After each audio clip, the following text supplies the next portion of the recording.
जो धांधली हुई है उसकी जांच क्यों नहीं होनी चाहिए? क्यों नहीं प्राथमिकता के आधार पर स्थानीय मजदूरों को यहाँ पर रोज़गार मिलना चाहिए? क्यों नहीं यहाँ पर जितनी भी उनकी मांगों को लेकर वो लोग यहाँ पर बैठे हैं उनकी मांगों को और किसान तभी ना जमीन देगा जब वो उसको उचित मुआवजा मिलेगा। मतलब जमीन देने के बाद बेचारा जमीन से महरूम हो गया। तनी भोजपुरिया समाचार में और स्वागत बटुए। नेता लोग के धावा धूपड़ी चालू बा, जनतो भी वही खातिर बैठल बिया, मन तो कम से कम बाझता। जी हाँ, ऐसने मामला हो रहल बटुए चौसा में। चौसा के स्थिति ऐसन बा कि रोज एगो दूगो नेताजी पहुँचता रहे, आपन आपन भाषण देता रहे, आ जनता भी वैसने बिया। जनता का करती है, बढ़िया से स्वागत कर देती है, लोग के कान लगा के सुनती है। जनता जी बोलल है, नेता माफ करो, नेताजी बोलल है, धीरे से निकलल है। ये हाल हो गई बटुए चौसा के। अब के आयल हटू इहो जान ली, का माजरा रहल हटू इहो बताई भोजपुरिया समाचार। बस खबर के अंत तक बनल रही। आज सबसे पहले लोजपा आर माने लोजपा रामविलास पार्टी के चिराग पासवान के आगमन भइल 12 बजे, जहां काल है स्थानीय सांसद अश्विनी बाबा के लोग ईटा पत्थर फेंक दिले। ओहिजे चिराग पासवान के पहुंचते इनका के फूल माला से लाद दिहल लोग। कहल गइल बा कि मरता क्या न करता है। बेचारे किसान लोग के पिसान निकल गइल बटुए। अब आसरा यह बटुए कि अब कौनो तरीका से हमनी के जौन मुआवजा बा मिल जाओ। एकरा के लेके अब पहुँचल रहन रामविलास पासवान के लड़का जे बाने चिराग पासवान। चिराग पासवान 12 बजे पहुँचले। और रउरा सभे जानते बानी कि अब पंचायत भवन के भीरी नया जौन बटुए किसान के आंदोलन शुरू हो गई बटुए। अब जौन कौन बाबा रहलन हो बाबा के जगह से हटा के लोग पंचायत भवन भी अपन आंदोलन किसान शुरू कर दिले बा। हमेशा किसान 500,000 रोजे जुटले रहतरन, आ नेताजी लोग भी रोज एक न एक दिन जुटले रहतरन।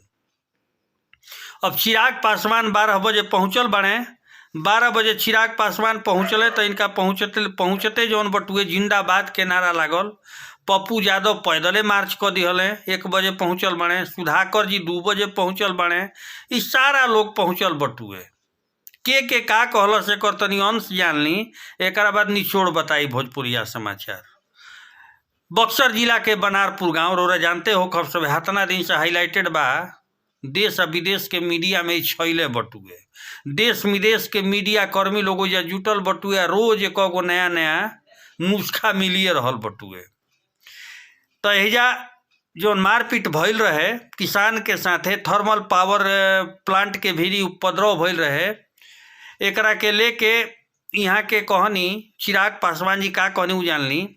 कहनी कि चीफ मिनिस्टर यानी मुख्यमंत्री के समाधान यात्रा पे तंज कसत कहनी कि मुख्यमंत्री जी के भी हर समस्या के एक समाधान बा, उ बा लाठी।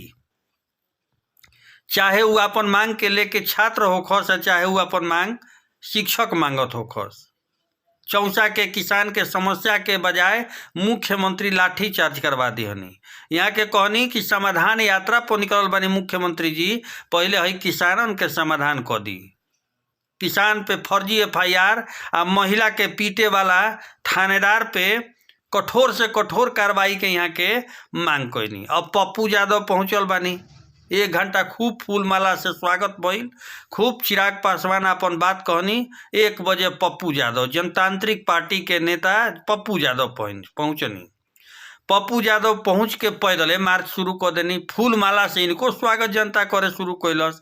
लेकिन यहाँ के तो फूल माला पहिननी, लेकिन कहनी कि हम फूल माला पहले नहीं खे आइल, हम रउरा के दुख में शामिल होके आइल बानी। हम रउरा सभे के दुख के बाटे आइल बानी। यहाँ के मांग कैनी कि पुलिसकर्मी के तुरंत जौन बटुए हमेशा खातिर बर्खास्त कइल जाओ, यहाँ के मांग रहल। ओकरा बाद सुधाकर जी पहुँच गईनी। जानते बानी कृषि मंत्री से इस्तीफा दे के अभी RJD में बानी। सुधाकर जी पहुँचनी। सुधाकर जी कहनी कि नाम ना धैनी, बाकी कहनी कि CM के समाधान यात्रा पे सवाल भी उठैनी। यहाँ के कहनी कि शाम 6 बजे के बाद केहू के घरे पुलिस के सर्च करे के अधिकार नहीं खे। आखिर बिना SP DM के आदेश के थाना प्रभारी गांव में घुस के महिला के साथे कैसे मारपीट कैलन। एक बाद लोग चढ़ गई। 4 बजे सुशील मोदी BJP के पहुँचनी, हो के अपन बात कहनी। एगो घटनाक्रम भइल कि 12 बजे जौन बटुए अंबेडकर जी के मूर्ति पो माननीय सांसद अश्विनी बाबा जौन बानी अंबेडकर जी के मूर्ति पो मौन धारण कैनी। मौन धारण करे के पीछे रहे कि जौन शिक्षा मंत्री बिहार के बाणे प्रोफेसर चंद्रशेखर जी, वहाँ के रामचरितमानस के अपमानित कैले बानी, जकरा के लेके मौन धारण कैनी है। मौन धारण में भी सुशील मोदी शामिल होल रहन।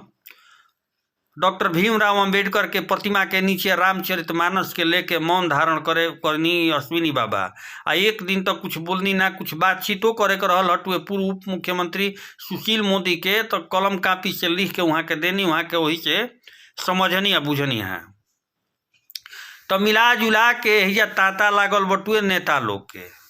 हम नेताजी से पूछल चाहतनी कि ये नेताजी 85 दिन से ही धरना रहल है, 1-2 दिन से तो रहल है ना, लगातार किसान धरना पर बैठल रहल हन, तो इतना दिन से रौदा सभे के किसान के याद काहे ना आइल है। आज जब लाठी तड़तड़ा गई किसान के परिवार पे, किसान के घर बार पे, तो बारी बारी से आवे लगनी। जब हाथना हंगामा हो गई तो रौदा सभे आवे लगनी। 25 करोड़ के रुपया के नुकसान बतावल जा रहा बा पावर प्लांट में, तो नेताजी लोग आवे लगनी। किसान के मांग यह रहे कि 2020 के अनुसार हमनी के भूमि के जौन बटुए मुआवजा मिल जाओ, हमनी के मतलब नहीं खे। किसान बेचारे डीएम की यहाँ चिट्ठी लिखल है, सीएम की यहाँ चिट्ठी लिखल है, केहू ऐसा ना रहे जहाँ ना लिखल है। लगातार 85 दिन से मीडिया भी कोनो खबर चलावत रहे, लेकिन काहे खातिर नेताजी लोग शायद लागता कि एकरे इंतजार करत रहे कि कुछ होई या तो पहुँचल जाई ओजा पहुँच के वोट कैसे बनी, वोटवो लेवे के बा, कम से कम पुछार करे जाए तो कम से कम हमारा पटिया के प्रति ये लोग के स्नेह दया रही। बारी बारी से नेता लोग के तांता लागल बटुए। सबसे बड़ा चीज रौरा सभे नोट कली, बताई कि एको पार्टी में रहे वाला नेता ओजा पहुंचल होखस। फ्रंट लाइन के नेता कौनो पहुंचल होखस। तेजस्वी यादव जी पहुंचनी है, नीतीश बाबू पहुंचनी है, कौनो जे मंत्री में बटुए पहुंचल है ना पहुंचल है। तो ई के हो लोग भाई, ई वोट के फेरा में पहुंचता लोग, कसहू बन जाओ, सिंपैथी वोट मिल जाओ। नेताजी लोग के आपन पैसा वेतन बढ़ावे के होई तो विधानसभा में थपथपा के बेंच आ वेतन बढ़ा ली लोग। हई जनता जौन 85 दिन से लगातार ही धरना क के चिचियात रहे, खैले पियले बिना रोज धरना देते रहे, एकर केहू सुने वाला नहीं है। आ जब हाथना बड़ हंगामा हो गई तो बारी बारी से नेताजी लोग पहुँचे लागल। अरे नेताजी पहुँची, समाधान निकाली, खाली भाषण दे देनी कि मिलना चाहिए, होना चाहिए, एफआईआर कैसे हो गया, एफआईआर फर्जी है, थानेदार पर कार्रवाई होना चाहिए, सब दिखावा बटुए। आ जनता भी लागता उहे भी। ऐसा नेताजी लोग के स्वागत ही बेकार बा।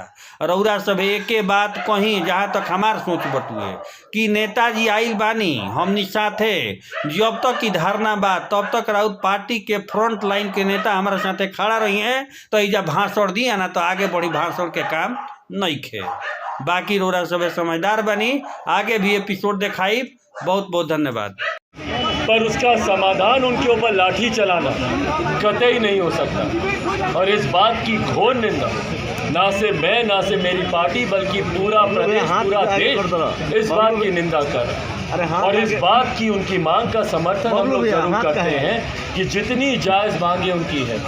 भाई अगर आज से अगर आपने आज की तारीख में अगर उनकी ज़मीन ली है, तो क्यों आज से 10 साल पहले वाले रेट पर उनको मुआवजा मिले? क्यों नहीं उनको तत्काल रेट के हिसाब से उनको मुआवजा दिया जाएगा?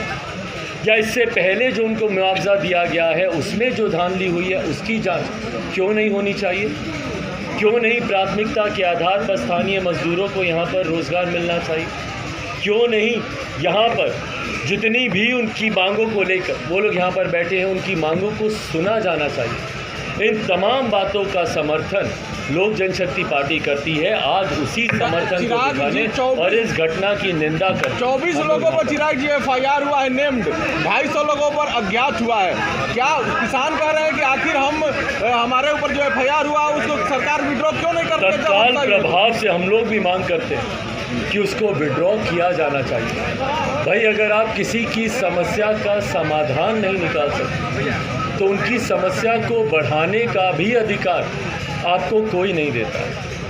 आज किसान वैसे ही परेशान है और आज से ही नहीं भैया, धान की खरीदी हो, खाद की कालाबाजारी हो, तमाम विषयों को लेकर वैसे ही बिहार के किसान परेशान चल रहे।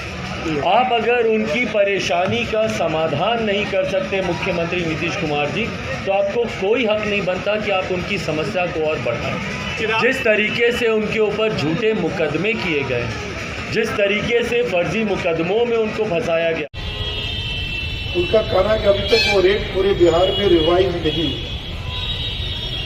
इसलिए हमारे हाथ बंधे हुए हैं और हम नई रेट पर नहीं दे सकते हैं। मैंने यही कहा कि देखिए, अगर मैं भी उनकी जगह पर होता तो वही करता जो आज उन्होंने किया। 9 साल पुरानी दर पर अगर आप भुगतान करेंगे तो फिर अभी क्यों अपनी जमीन लेगा? अगर विकास का काम करना तो जमीन चाहिए। ये 4 लेन बना, पुल पुलिया बना, बिजली का कारखाना लगेगा, कुछ भी होगा तो जमीन चाहिए। जमीन कौन देगा? किसान देगा। और किसान तभी ना जमीन देगा जब वो उसको उचित मुआवजा मिलेगा। वो तो जमीन देने के बाद बेचारा जमीन से महरूम हो गया, उसकी जो एक नियमित आमदनी थी खेती से, उससे वो वंचित हो गया। तो अगर उसको पर्याप्त मुआवजा नहीं मिलता और वो भी आज के बाजार दर पर, तो सीएमडी ने मुझसे यही कहा कि सर देखिए, हम लोग तो जो बिहार सरकार कहेगी वो हम देने के लिए तैयार हैं, क्योंकि अधिग्रहण करना है बिहार सरकार, मुआवजा की राशि का भुगतान करना है बिहार सरकार, हम देने वाले हैं।